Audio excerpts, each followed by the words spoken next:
another edition of the Sports Pugilist Corner. And my subject is to talk about boxing the past weekend and to, elaborate on the Deontay Wilder versus Tyson Fury fight that's now official for February 22nd at the EGM Grand Arena in Las Vegas. So let's go ahead and get into this topic. So I want to talk about Gervonta Tank Davis' performance against Yorkis Gamboa. So he missed weight. He came in at like 136.2 pounds. It was 0.2 pounds. So he came in 1 pound, 1.2 pounds overweight. That was the first red flag for me that Tank wasn't taking this fight seriously. Everybody want to say he the future, and he won to watch. And granted, he is a exciting boxer to watch, or fighter, should I say, to watch. But my opinion, after that performance against Yorkis Gamboa, it shows that Tank Davis lacked discipline. When have you ever seen Floyd Mayweather or Earl Spence or Sean Porter miss weight? I'm just using boxers to take this sport seriously. And Deontay Wilder's a heavyweight, but he always come in shape. Like, you never see these guys come in and not taking the sport seriously. And sometimes I think his talent is so great that he doesn't have to train. If Tank was in there with the likes of Devin the Dream Haney, he'd have got whooped. If he was in there with the likes of Lomachenko, he'd have got whooped. And I'm going to go out on the limb and say if he was in there with a Robert Easter Jr. or he was in there with a Tevin Farmer, Tank would have lost. He looked lackluster at times. Yorkis Gamboa blew his Achilles tendon out in the second round, and he was a wounded fighter, and yet Tank still couldn't finish him until the 12th round. So I'm just trying to figure that out. Like, there's no excuse for that. Everybody want to say, oh, that was a good performance. No, it wasn't. It was a horrible performance, and then Gamboa wasn't 100%. So I can't evaluate Tank's performance and give him a good grade on that performance because it was not a good performance. So I gave his performance a D+ at most, C-, because he got the job done. But again, he was in there with a fighter. He's 25 years old. Yorkis Gamboa 38. Yorkis Gamboa is a shot fighter. And now on top of that, is he a shot fighter? He blew his Achilles tendon, and you telling me you couldn't get him out of there to the 12th round? I'm just saying, like, Tank, you just got to be a little bit, like, I'm rooting for you. I think you're one of the best fighters. You're in my top 20 right now in active fighters today. Not all the time. But in active fighters today, you're in my top 20. But you just got to do better than what you're doing, man. With that being said, the most exciting fight of the night was arguably the Jean Pascal and Badou Jack. I thought that Pascal was outworking him from round 1 through 6 with him scoring that knockdown. So I could see where he did enough through round 1 through 6 to win the fight. However, Badou Jack has nobody to blame but himself because he always starts off slow. Always. You can't start off slow and then come on strong in round 7 through 12. And you got a knockdown, but still, the scores was the scores from round 1 through 6 already with the judges. That's why I didn't have an issue with them saying that Pascal won, because Pascal was out working him. Pascal was out jabbing him from round 1 through 6. Pascal was landing the harder, cleaner punches, and he was landing more to the body than Badu Jack from round 1 through 6. Now, Badu turned the fight around in his favor from 7 through 12. But with that being said, like I said, he turned it around from 7 through 12, but it was a little too late. Had he started like in round 3, it wouldn't have been an issue. He'd be the new WBA light heavyweight world champion. But again, like I said, Badu Jack started off late. And then on top of that, he knocked him down in the 12th round. Right? He knocked Pascal down in the 12th round, but Pascal still got up and finished the round. And he closed the round strong. So I could see where the judges would give him the fight. All right? So that's from me talking about, enough of me talking about this past weekend. The conclusion of this past weekend fight is Gervonta Tank Davis has he's overwhelmingly talented, and he's a superior athlete. But his biggest problem is he don't take the sport seriously. If Gervonta Tank Davis took the sport seriously, disciplined himself like Floyd Mayweather did, Floyd, I'm telling y'all, Floyd talked all that trash, and that's why I respect Floyd, and Floyd is in my top 3 greatest fighters of all time. Floyd Mayweather talk trash, say all derogatory things, but you know one thing I can respect him for more than any fighter, even the great Roy Jones. Floyd backed up what he said. He took everything seriously, and he got in the gym, and for every minute that he was talking trash on stage and selling the fight, you better believe when he got off them cameras, Floyd was out there training. He was either running 6 miles or 10 miles, or he's in that gym hitting the pads, doing the rope, sparring, shadow boxing. He was working out. He is the epitome of how you take your job seriously to the next level. Hands down, Floyd Mayweather is the epitome of how you discipline yourself when it comes to your craft. If Gervonta Tank Davis can get like that, the sky's the limit for the kid. The sky's the limit. With that being said, with the Badu Jack, it's been the story of your career. Conclusion with you just gotta start earlier, man. I know everybody tell you that, but you just gotta start earlier in your fights. If you do that, you'll be all right. All right, moving on. So let's talk about Tyson Fury, Deontay Wilder.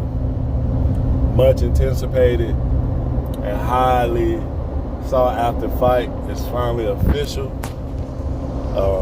Some rumors going around from John Fury, Tyson Fury's dad, that he's saying that Tyson has to take the fight to Deontay Wilder. He cannot sit outside like he did the last time in box because he'll get knocked out. He has to get in Deontay Wilder's chest and fight him and knock Deontay Wilder out, which he think that Tyson can do it because Tyson has 20 knockouts. So I totally disagree with John Fury on that logic.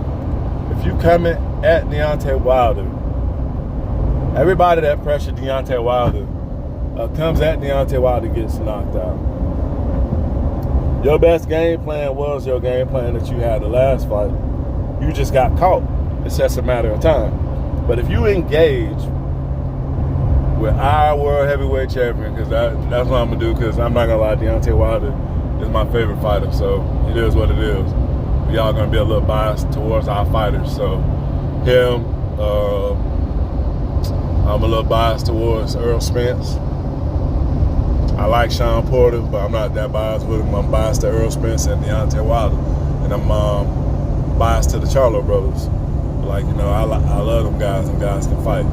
Everybody that I just named can fight, and they never have me watching a boring fight. They always there to take their opponent's heads off, and that's all you can ask for when you're watching a boxing match.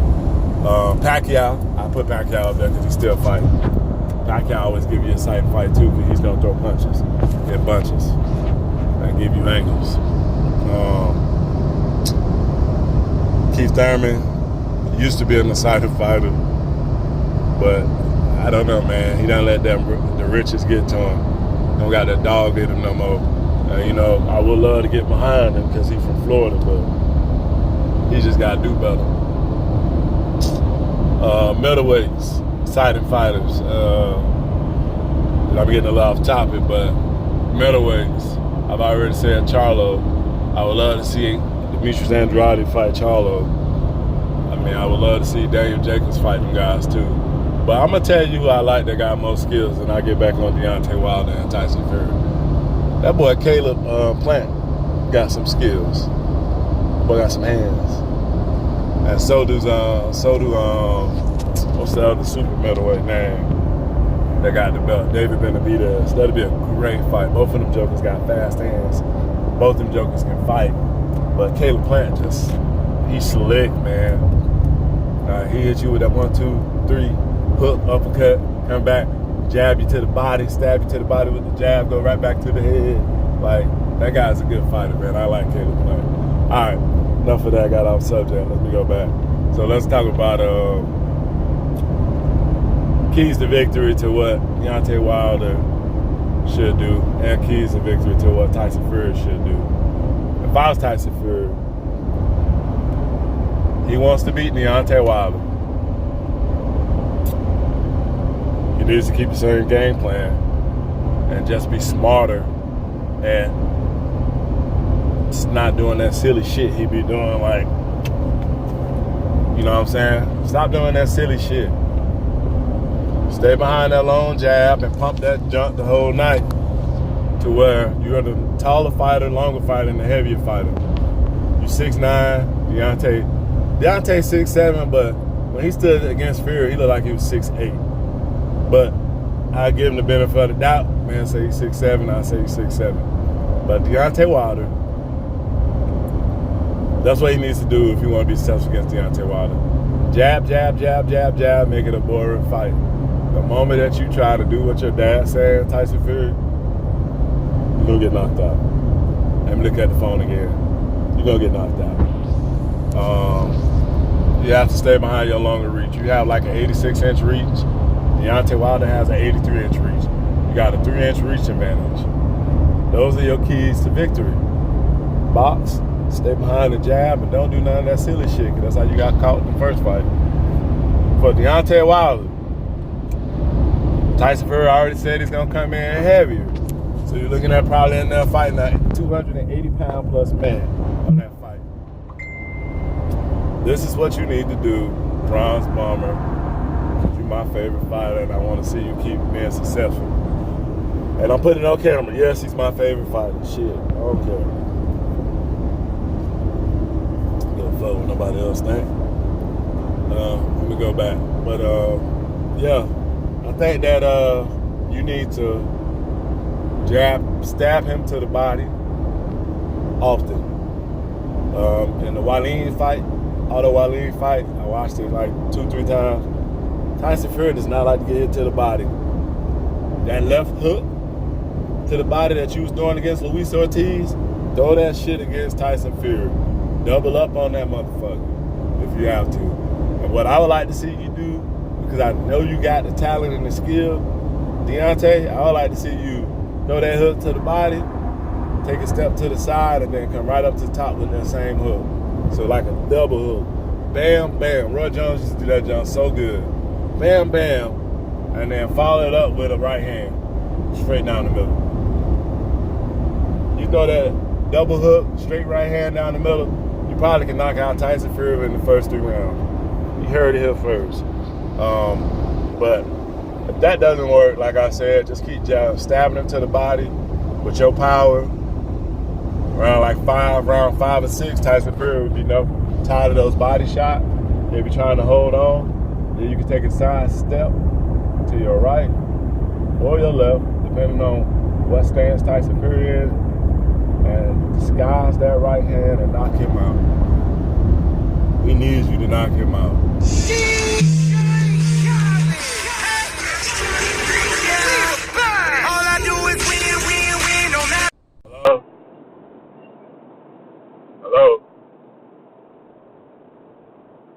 on 95. Auntie Glow, I'll be there. I'm about 25 minutes away. I'm 25 minutes away. 25.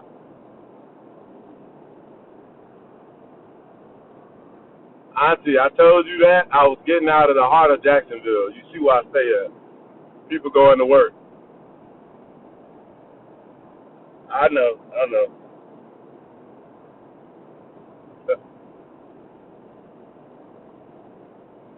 Yes, ma'am. I'll be there in a little bit.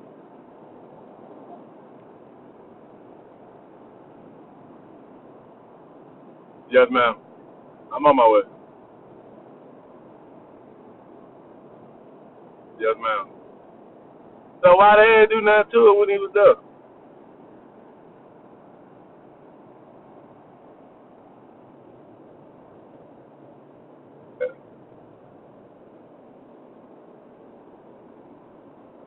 That's a lie.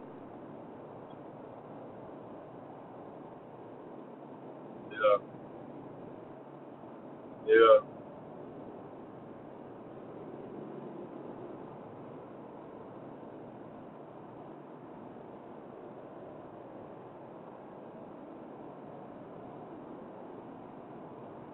Yeah.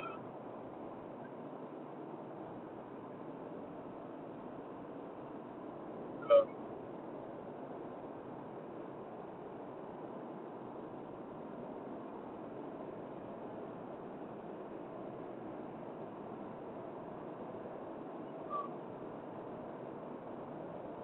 Yes, ma'am. I'm almost to Flagler now. So I give you a call when I'm right down the street. All right, Auntie.